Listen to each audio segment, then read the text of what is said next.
Hello everyone, welcome to my channel.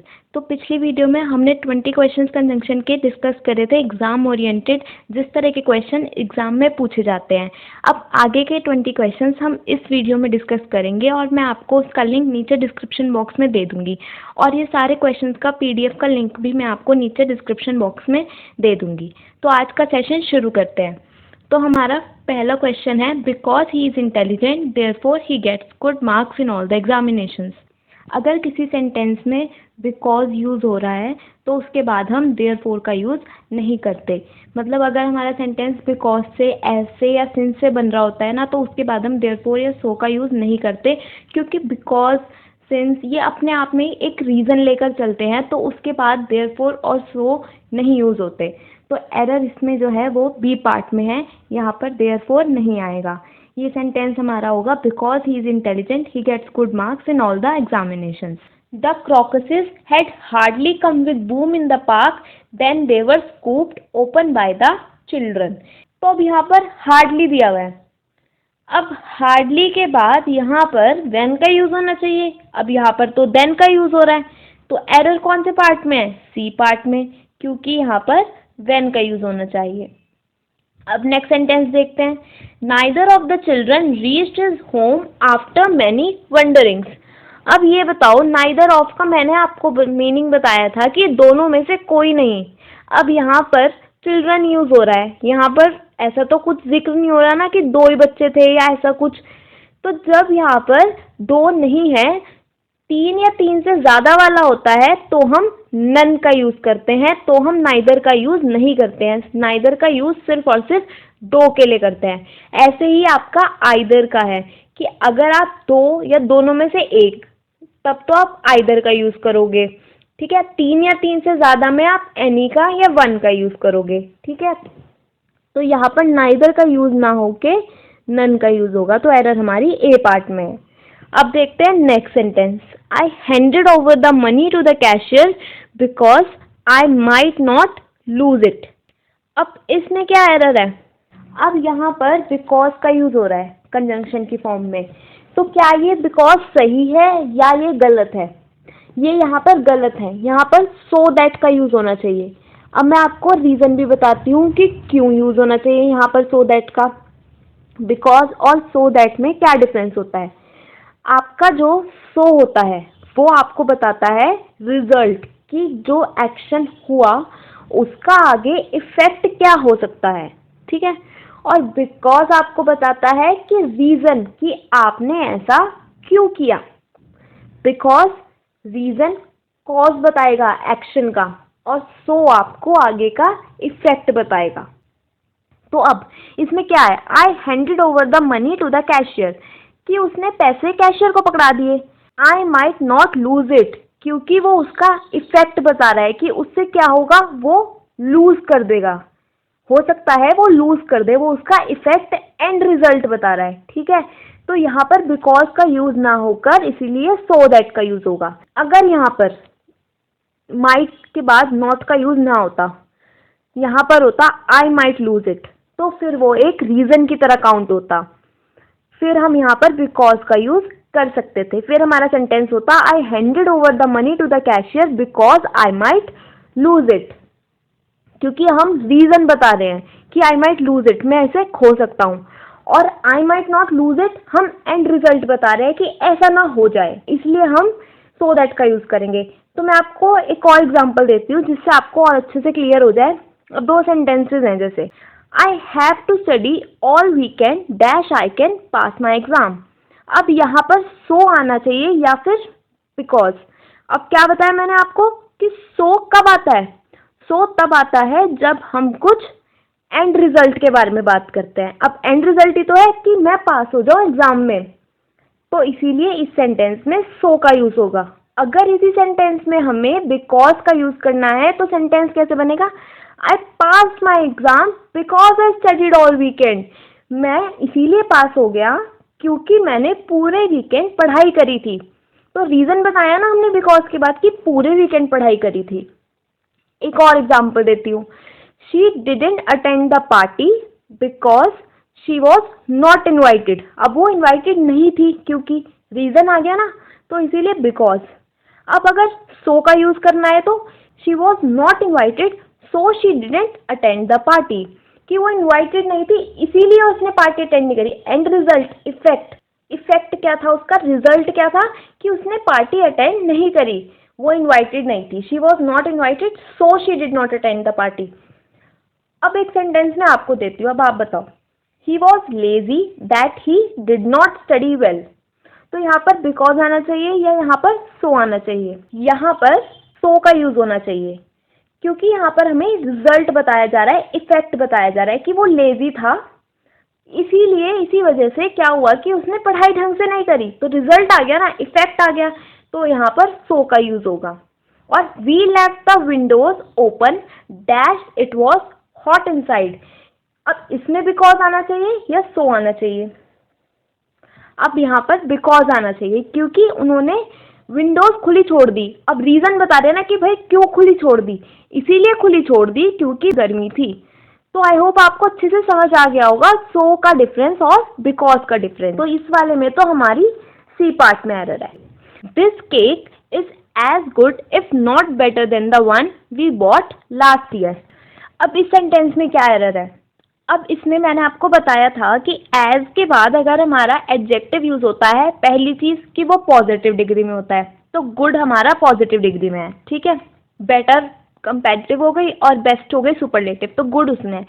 फिर उसके बाद भी एज का यूज होता है, एज गुड एज, तो यहाँ पर एज का यूज होगा। हमारा एरर जो है वो ए पार्ट में है कि केक उतना ही अच्छा था अगर उससे ज्यादा नहीं था जो हम लास्ट ईयर लाए थे, उतना अच्छा तो था ही, ठीक है, तो हम लगाएंगे एज गुड एज। अब नेक्स्ट क्वेश्चन देखते हैं। Either Patterson or the Smith twins must accept their responsibility. अब इस वाले में क्या एरर है? इसमें आइदर के बाद और आ रहा है, ये सही है, और के बाद नाउन है तो आइदर के बाद भी नाउन है, तो ये भी सही है। तो फिर इसमें क्या एरर है या नहीं है? इसमें एरर है। इसमें ये एरर है कि अगर हमारा सेंटेंस आइदर और से बन रहा होता है या फिर नाइदर और नॉर से भी बन रहा होता है, तो उसमें जो हमारी आगे वर्ब होती है या फिर प्रोनाउन होता है वो हम लगाते हैं नियरेस्ट सब्जेक्ट के अकॉर्डिंग। उस प्रोनाउन से और या उस वर्ब से जो सब्जेक्ट नियरेस्ट होता है उसके अकॉर्डिंग हम वर्ब का या प्रोनाउन का यूज़ करते हैं, ठीक है। तो अब नियरेस्ट सब्जेक्ट हमारा इस सेंटेंस में क्या है?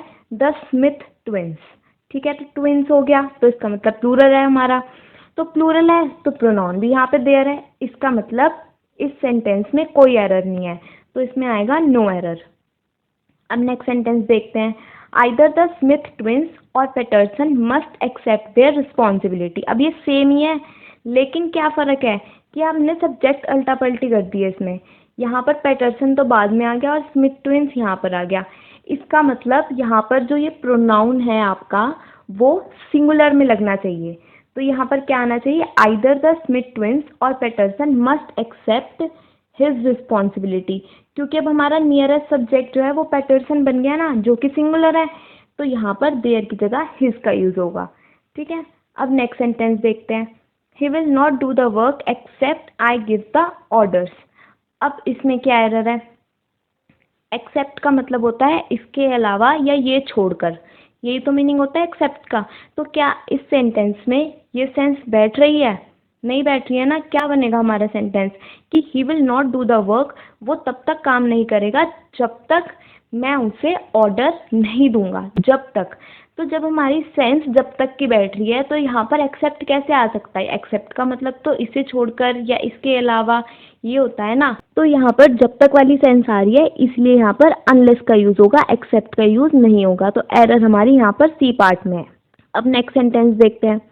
At that time I did not know if snow was falling. अब इफ क्या यूज होता है?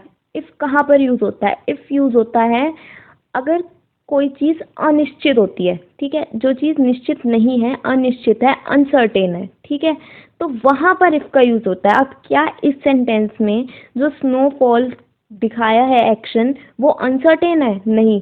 इस सेंटेंस में at the time I did not know if snow was falling ये दिया हुआ है, ठीक है, तो at that time I did not know उसे उस समय नहीं पता था कि स्नोफॉल हो रही थी, वो स्नोफॉल हो रही थी, उसे उस समय नहीं पता था। इसमें कुछ भी अनसर्टेनिटी नहीं बैठ रही है सेंटेंस में। तो इसीलिए जब अनसर्टेनिटी होती है तो इफ का यूज होता है, और अगर कोई चीज़ सर्टेन है कि ऐसा हुआ था तो फिर हम दैट का यूज करते हैं। तो यहाँ पर इफ का यूज ना होकर दैट का यूज होगा, क्योंकि यहाँ पर सर्टेनिटी है। इफ तो मतलब कि ऐसा हो सकता है, शायद, मतलब अनसर्टेनिटी आ जाती है, अनिश्चितता। लेकिन ये सर्टेन था, ये हुआ था ऐसा, तो इसलिए यहाँ पर दैट का यूज होगा। अब देखते हैं next question. I can not say if he has paid the fee or not. अब इस सेंटेंस में क्या एरर है? इस सेंटेंस में ये एरर है कि यहाँ पर और का यूज हो रहा है ना, तो जब और का यूज होता है तो और की पेयरिंग वेदर के साथ होती है, ना कि इफ के साथ। सेंटेंस अनसर्टेन है, इफ का यूज हो सकता है, लेकिन क्योंकि और का यूज है इसीलिए यहाँ पर वेदर का यूज होगा इसके साथ। तो वेदर की पेयरिंग और के साथ होती है। अब नेक्स्ट सेंटेंस देखते हैं। He will not bring the car here except I tell him. अब ये भी पिछले वाले सेंटेंस की तरह हो गया ना, कि यहाँ पर एक्सेप्ट दिया हुआ है, ठीक है। एक्सेप्ट की सेंस इस सेंटेंस में नहीं बैठेगी, क्योंकि एक्सेप्ट का मतलब होता है इसके अलावा या इसे छोड़कर। तो यहाँ पर क्या बैठती है सेंस, कि वो तब तक कार नहीं लाएगा जब तक मैं उसको नहीं कहूँगा। तो जब तक मैं उसको नहीं कहूँगा, इसीलिए यहाँ पर अनलेस का यूज़ होगा। इसके अलावा उसको नहीं कहूँगा या इसे छोड़कर उसको नहीं कहूँगा, ये तो कोई सेंस नहीं बैठी ना। तो जब तक वाली सेंस है तो यहाँ पर अनलेस का यूज़ होगा, एक्सेप्ट का नहीं।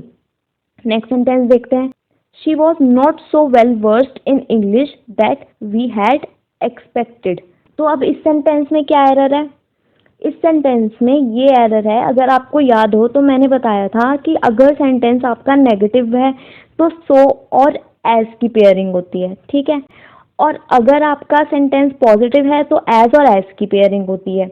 अब इस सेंटेंस में नेगेटिव तो है, पर क्या सो की पेयरिंग आपकी एज के साथ हो रही है? नहीं हो रही है ना, यहाँ पर दैट का यूज हुआ है। तो एरर हमारी कहाँ पर है? सी पार्ट में, यहाँ पर दैट की जगह एज आएगा। अब नेक्स्ट सेंटेंस देखते हैं। The man who has been hesitating which of the two things he will do first will do none. तो अब इस वाले सेंटेंस में क्या एरर है? अब आपका नन है यहाँ पर दिया हुआ, तो नन के हिसाब से क्या होता है, क्या तीन या तीन से अधिक में से कोई नहीं।